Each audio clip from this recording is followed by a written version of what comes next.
Okay, so today we're going to focus on solving quadratics, and you have been doing this with the last chapter, but today we're going to be focusing on solving quadratics using square roots, which we did before, and also by factoring. And so quadratics, in my mind, come in three different flavors. Simple quadratics that you can solve by taking a square root. And you'll notice when you see these quadratics the way they are, do you see how there's only one x here and one x here? So if there is only one x, when you look at the problem, it's called, I call it a simple quadratic because you can solve it using a square root. Factorable quadratics are quadratics that have both terms, the x squared term and the x term. Notice the difference between the ones that I refer to as simple. Simple only has x when you combine like terms and stuff. This one, you have two terms that can be combined, a quadratic term and then just an x to the first term. And some of these are factorable, so you can factor. A lot of quadratics are neither. This is not factorable because if I were to try factoring this, I'd write -7 up here, -2 up here, 1 and 1. And you'd have to think of two numbers that add up, multiply to -7 and add up to -2. Well, no two numbers multiply to give you -7 and add up to -2. So we're going to learn how to solve these. We don't know how to do that yet. We have solved factorable in our factoring chapter, that was chapter 6, and we have solved simple quadratics in our square root chapter, which was chapter 8, the one we just did. So these are all three different ways to solve quadratics, but really you need to know all three methods because it depends on the equation that you're given. Okay? So again, simple, you're only going to see one x, okay? Just one x term that is squared. So if you have a simple quadratic, you can solve by taking the square root. Okay, so when I look at this example, so we're going to review these topics because we've done them already, but it's always good to brush up. So would example 1 be considered a simple quadratic or not? Yes, because you only see one term with x's in it. And so to solve this, I'm going to be using the square root. Okay, because if you have a simple quadratic, you can solve by using a square root. So first I'm going to add the 20 to both sides. And then I get x squared equals 20. So it's a lot easier to solve this by using a square root than it is any other method, because all you have to do is isolate the x squared term. Then you can take the square root of both sides. Now, when you take the square root of both sides, what do I have to do on the right side? Did you? Before you simplify it.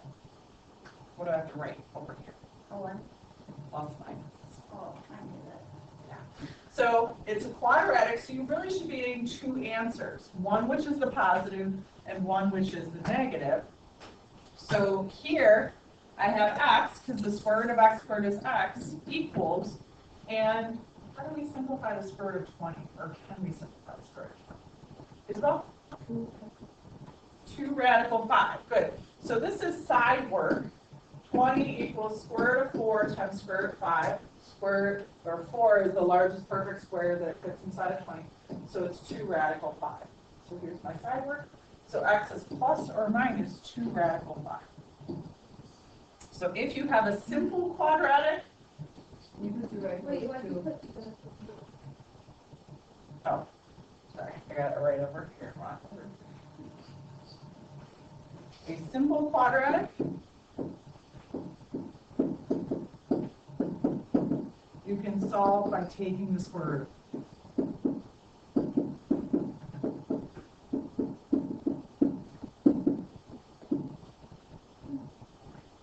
Now, is the second example a simple quadratic? No, because you have two x terms that can't be combined. The x squared term and the x term. So if you have two x terms that can't be combined, it doesn't help to take the square root. Because if I were to isolate the x squared, I get x squared equals 9x minus 20. If I were to add the 9x to both sides.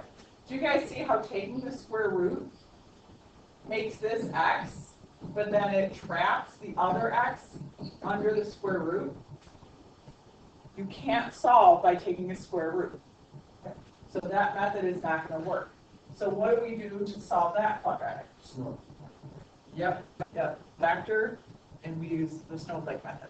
So to factor, you're going to be using the zero product property, which means I have to force a 0 on one of the sides. So I get x squared minus 9x plus 20 is 0. My snowflake, what will I put at the top, everybody? What do I put at the bottom? And then 1 and 1.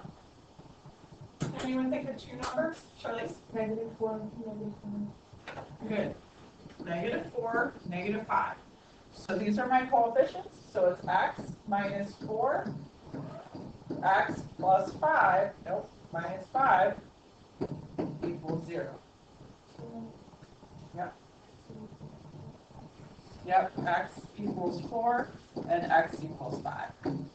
So again, quadratic, highest power is 2, so you're looking for two answers. 2 and 2 answers. So this equation up here are two answers. Are two answers.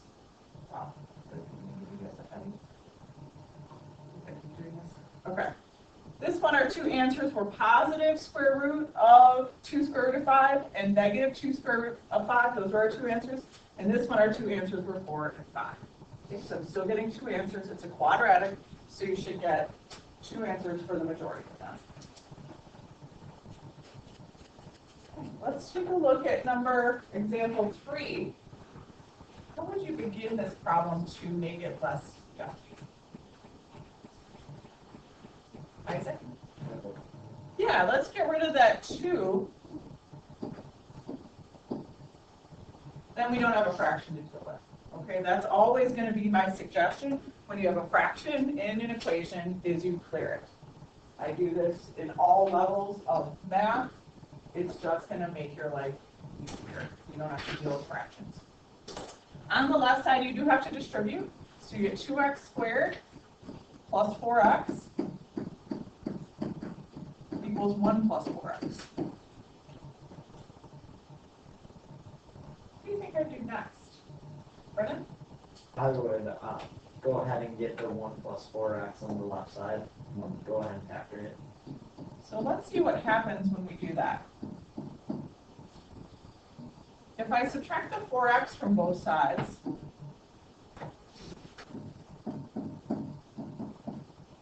you see how my x terms cancel? So it went from looking like a quadratic that wasn't simple, and now it's a quadratic that is simple. So how would I solve this now that I know that I don't have an x term to contest? Okay. Yes, and what do I have to do prior to square rooting it? Yeah, you have to divide by 2 first. So x squared equals 1/2. And then you would square root it. And maybe what do I put on the outside of the square root? Plus minus. Okay. So over here I get x equals plus or minus. And to simplify a radical that has a fraction under it, it's going to be the square root of 1 over the square root of 2. You have to rationalize the denominator. So, Davian, what do you multiply top and bottom by? Mm-hmm. And what do you get?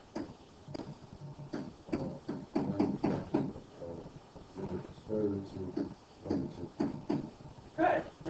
Questions on that? Yeah.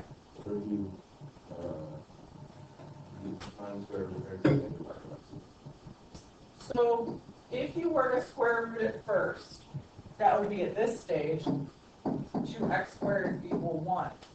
If you were to square root both sides, you would do that, right? So what would you get on the left side when you take the square root? 2x equals or 30. So it's actually the square root of 2 times the square root of x squared, because they're both under the square root, equals 1, because the square root of 1 is 1. Square root of x squared is x, so this is x squared root of 2 over 1. You divide both sides by the square root of 2. So do you see how we get to this point as well? So you can do that. You can. It's just people tend to make an error from this step to this step because they forget to square root the 2. Yeah, when you should be able to cross out the square root of that 2. Okay, so does it make sense that the square root of 2x squared is the same as the square root of 2 times the square root of x squared? Okay, so the square root of 2 is not a perfect square. So it's just the square root of 2. The square root of x squared is x. So just because the x has a square doesn't mean you can then cancel it out for the 2.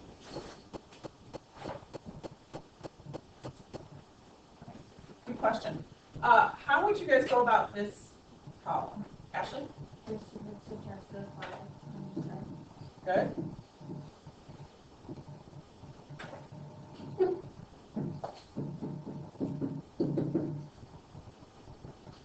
Next.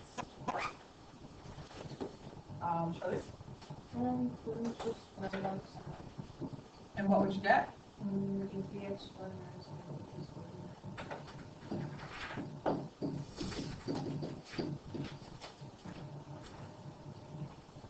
Isabel? Good. Do you need a plus or minus when you square both sides? No, only when you square root. Squaring both sides actually generates answers that might not work. It doesn't generate more answers. So here we have 3x squared equals 50. TJ?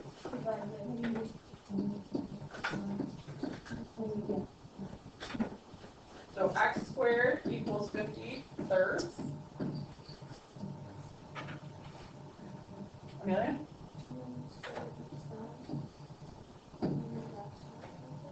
Plus or minus?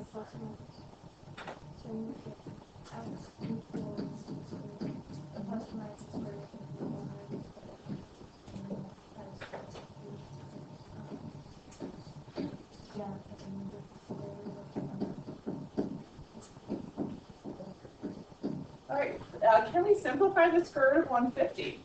Yes. What perfect square fits inside of it?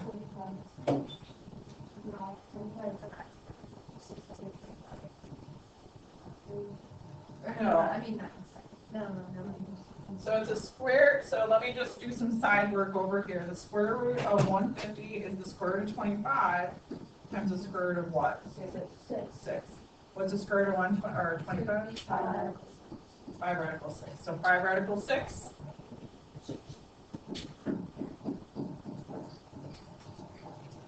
Okay, now can you reduce this 6 thirds? No, because the 6 is under the radical. 6 is under the radical, 3 is not. So that's as good as that gets. Questions on that?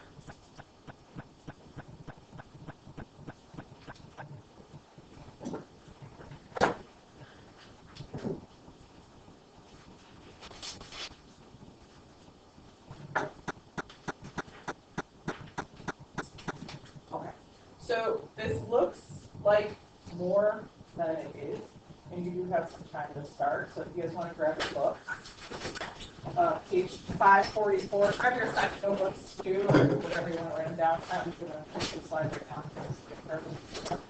So I wanted to pick some specific problems from the assignment, that's why those are all listed out. But you have a good amount of time to work. And for those of you that like